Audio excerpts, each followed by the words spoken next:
College से खुशी से वापस आ रहे थे भाई बहन आरव और पायल, और उनके साथ उनके दोस्त भी। थोड़ी देर के लिए सब गार्डन में रुक गए, हल्का सा सुकून लेने के लिए। आरव धीरे से बोला, यहाँ कितना सुकून है ना पायल।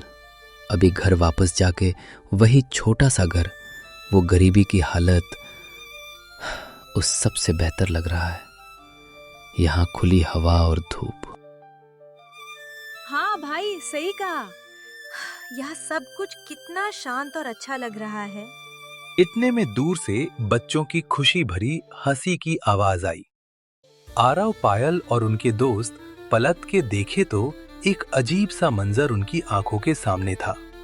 एक आदमी टेडी बेयर कॉस्ट्यूम पहना हुआ था और बच्चों को एंटरटेन कर रहा था।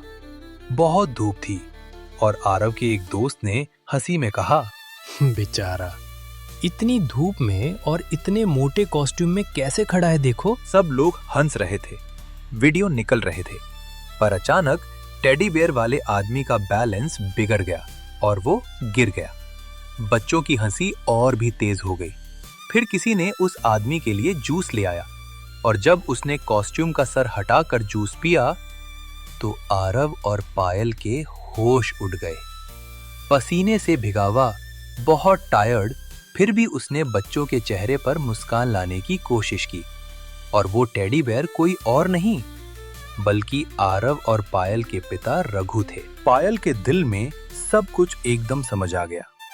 उसने पहले अपने दोस्तों के बारे में सोचा, लोगों के बारे में सोचा, लेकिन अब उसका दिल टूट गया।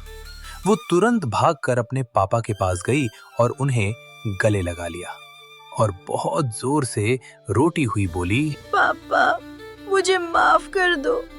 मैंने जमाने के आयश और कंफर्ट को देख के भड़क गई थी। माफ कर दो पापा, मुझे माफ कर दो पापा। कॉलेज के सभी दोस्त आरव को देख के पूछ रहे थे, क्या ये आपके पापा है?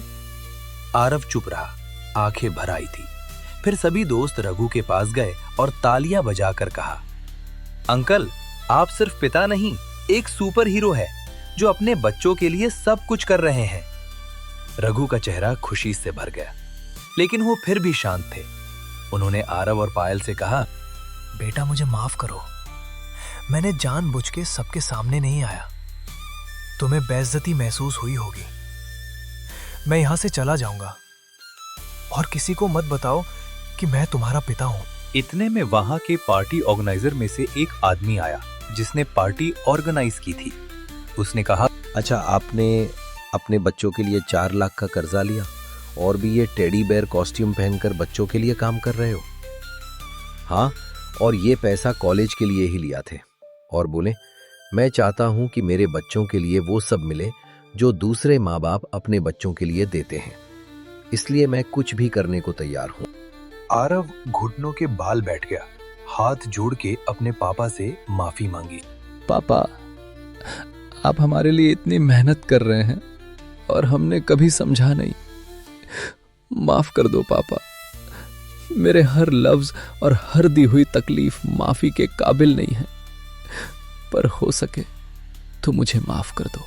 पापा, आपने हमें वो सब दिया जो दूसरे पेरेंट्स नहीं देते। हमें किसी भी चीज की कमी नहीं रखी। हम गलत थे पापा। हमने आपकी तकलीफ और प्यार कभी नहीं समझा। पापा, मुझे माफ कर दो। आप दुनिया के बेस्ट पापा हैं और आपको हमारे लिए इतनी तकलीफ उठाने की जरूरत नहीं थी। हमारे लिए कर्जा लिया है ना, तो मैं चाहे कुछ भी करके पैसा पूरा वापस कर दूंगा, पर अब से आप और माँ इतनी मेहनत नहीं करेंगे। फिर पायल और आरव ने अपने पापा को गले लगाया और सब लोग तालियां बजाने लगे। घर वापस जाके उन्होंने माँ से भी माफी मांगी। माँ अपने हाथ से उन्हें खाना खिलाने लगी और बोली, मेरे बच्चे खुश हैं तो हम भी खुश हैं। आरव कॉलेज के साथ पार्ट टाइम जॉब करने लगा और पायल कॉलेज से आने के बाद अपने लैपटॉप से ऑनलाइन काम करती रही। और इस तरह एक छोटी सी फैमिली की बड़ी सैक्रिफाइसेस और प्यार से उनकी जिंदगी खुशियों से भर गई। पेरेंट्स हमारी जिंदगी की सबसे बड़ी दौलत होते हैं। उनकी कीमत तब समझ आती है जब वक्त हाथों से फिसल जाता है। वो दुनिया के ऐसे सुपर हीरोज हैं जो बिना केप के अपनी खुशी, कंफर्ट और सेहत तक सैक्रिफाइस कर देते हैं, सिर्फ हमारी एक मुस्कान के लिए। प्यार और मेहनत हर किस्मत बदल सकती है, पर सपने तभी खूबसूरत लगते हैं जब उनमें माँ बाप की दुआ और मेहनत शामिल हो। अगर हम दुनिया से रिस्पेक्ट चाहते हैं तो अपने पेरेंट्स की इज्जत करना सबसे पहला फर्ज है। तो वक्त रहते माँ बाप की मेहनत और प्यार को समझो, या फिर उनसे पूछो जो आप प्यार के लिए तरसते हैं।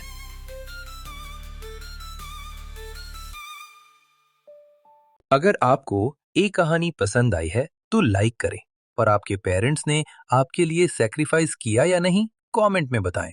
ऐसे ही कहानियां के लिए हमारा चैनल दिल से टून स्टोरीज को सब्सक्राइब करें।